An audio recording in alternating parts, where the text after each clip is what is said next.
Autistic people of Reddit, what is autism really like?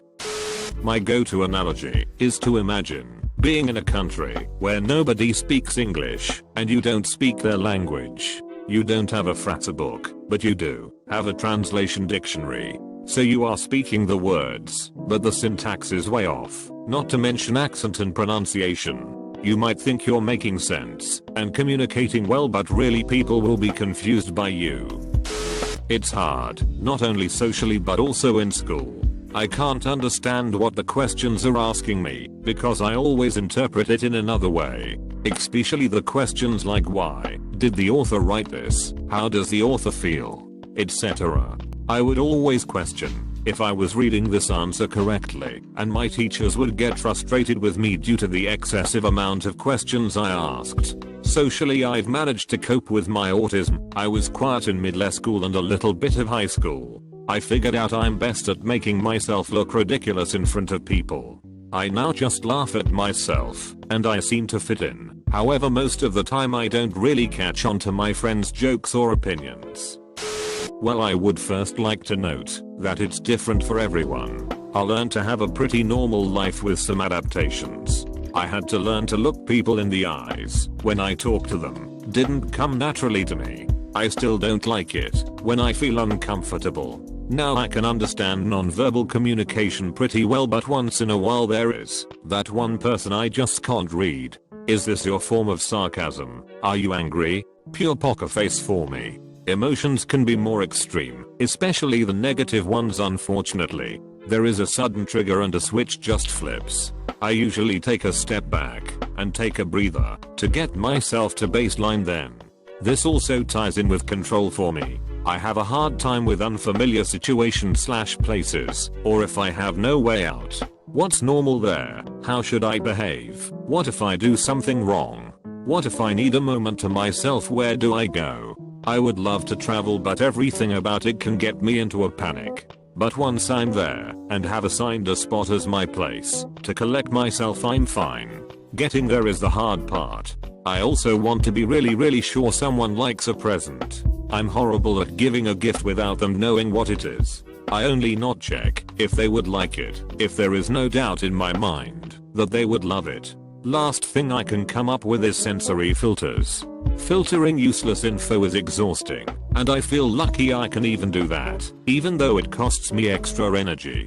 A club is a nightmare, way too loud and too many people and lights. On the flip side, when it's super quiet, my mind focuses on the background hum, equally distracting. That's why I usually put on something from here. I love that I can customize every soundscape. Still, day to day live is just a lot of info input, and I need some time alone so my mind can process it all and dump the useless garbage. I'm fine as long as I don't go to intentionally overstimulating places and make sure I get enough rest. For me, horrible. I'm lonely. I want to be around people so much. I love talking. They taught me to talk and forgot to give me others to talk to. I want to work, but I need supervision. I hit my head on things when I'm upset. I hate that. My arms flap when I'm excited and people stare. People stare for other reasons too. And I love children and children love me. They love to talk to me and ask questions or talk to me about cartoons. I would never harm anyone, but their parents act like their child is in danger. It makes me feel like I'm a terrible person. Luckily now I'm friends with an 8-year-old, and she is awesome. Loves Lego, and we have a lot of talks about who is the best Disney princess. Explorers. I told her about an explorer in Lego, Johnny Thunder, who explored tombs, and she has suddenly decided to love the idea. And also about Doctor Who and time travel. The backseat of her car is a time machine when we go anywhere. So I guess in short, autism is lonely. It can cause a lot of pain. It's like being trapped in a body that is only half loaded. Just cause people are aware of autism or accept autism doesn't mean they will make time for those with autism. Also, I wish I could dress and shower myself and care for myself better, and also go out on my own. I would go out every day. Friends make it easier. My thoughts may have been bit broken, so hope this reads okay. Unusual sup. You have just made me a really happy lady. I just created an account to respond to you. I read threads and have never felt the need to respond. I'm a 25-year-old nanny to an autistic 5-year-old. I can read him faster than anyone else can. I've learned to adapt to his needs, and with therapy and a specialist and lots of coaching, he is a very verbal child now. The stares and rude comments from strangers are very upsetting, but thankfully he is oblivious to them for now. He loves routine, and used to be very obsessive about every little thing in his daily life. He has really come out of his shell in the last 2 years, but he is very selective of who can be around him. It is so nice and refreshing to see such a nice person on the internet and know that my cute little 5-year-old has the chance to one day be comfortable to talk to strangers. Thank you so much for giving me a little hope on a rough day. All the best to you. I was diagnosed with Asperger's at the age of 11. I feel like I'm part of a play where everyone has the script except me. The majority of the time most people do not notice my autism. I'm pretty good at faking it. I dropped out of school, but I'm not sure if it's because my anxiety made me unable to cope with my autism or my autism made me unable to cope with my anxiety. Anxiety is not logical, it makes no sense and it's stupid and suffocating. After wasting years of my life buried in online gaming, I got a job in retail. I learned to feign interest, make and hold eye contact, and not completely lose my shit when someone touches me or stands too close to me.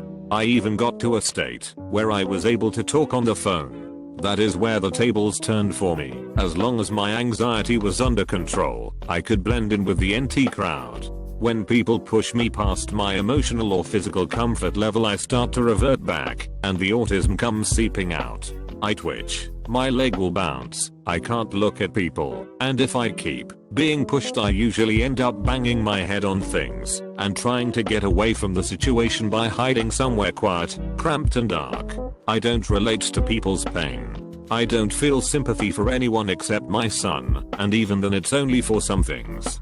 I don't feel badly when horrible things happen to people, like car accidents and cancer. I think I'm really good at looking sad, and I'll put my hand on your shoulder and tell you I'm here for you, and I will listen to you, but I don't really care. I just do what I think is expected of me.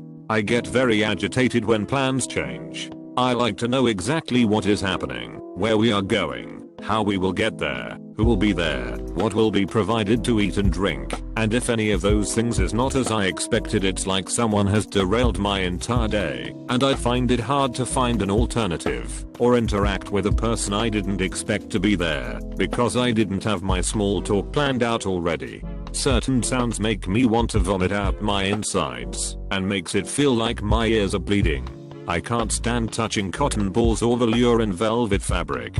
I can't sleep without a blanket on me, even on 30°C+ nights. I think I need to invest in a weighted blanket. My hobbies often vary wildly, but they can last a long time, and be very intense. In 5 years I went from owning a better Splendor in a 10-liter tank to a 550-liter full reef system with several $1,000s worth of equipment and another 20+ fish tanks scattered throughout the house. I dumped all that and now I'm sewing. I have enough fabric to be buried alive underneath and not be found until the smell of my rotting corpse drew the neighbor's attention. I've only had that hobby for 2 years. I've produced a significant amount since I had a child 2 years ago, though it took me a suicide attempt and a lot of help to get through the first year.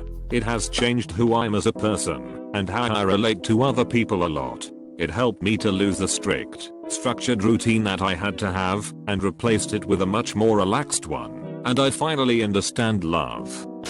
Social interactions that come to others naturally require a lot of thought and planning in my situation. For lack of a better analogy, I have mental checklists for every social event under the sun.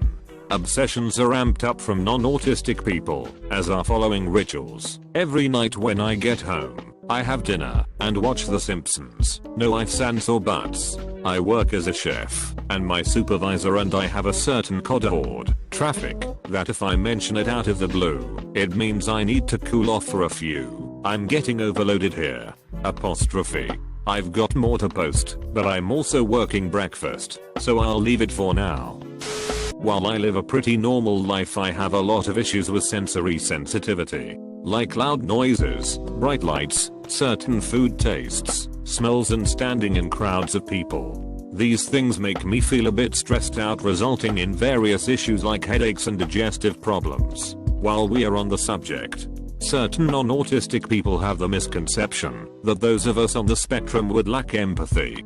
That is simply not true. We often have a hard time to read people, but we certainly do not lack human empathy. That needed to be said. I have high functioning autism as well as anxiety, so some of this may be the anxiety, but I find it really hard maintaining friendships at all. For example, I left one 5 years ago and haven't spoken to one of them in over a year because I quite honestly didn't know how. I also find communicating really hard. It takes a lot of effort, and I would find meeting someone new really hard with me having no idea where to go past hello, and me getting a stutter is also quite likely. I don't cope well with changes from a routine. For example, I will eat the same meals each day and foods, but going off of it is really quite stressful. I'm also really bad with emotions, and I rarely talk about them at all, and won't unless prompted explicitly, and am really oblivious on the whole and really can't explain it. A bit like trying to explain what left is to someone with no place to reference. A bit of another side effect is at the moment I have no school life, as I don't know how to keep one. The last one I had was at school, and I wouldn't describe it as close owning to the fact I never saw them outside of school, nor get one, as I don't know how to meet people. What comes naturally to most people takes a lot of learning for me, and I always felt a step behind if not further. At the moment at least, I would love to be just a normal person and have this sort of stuff come naturally. All in all, I would say a bit lonely and frustrating when I notice. I'm quite happy most of the time, but just the smallest thing can hit and change that.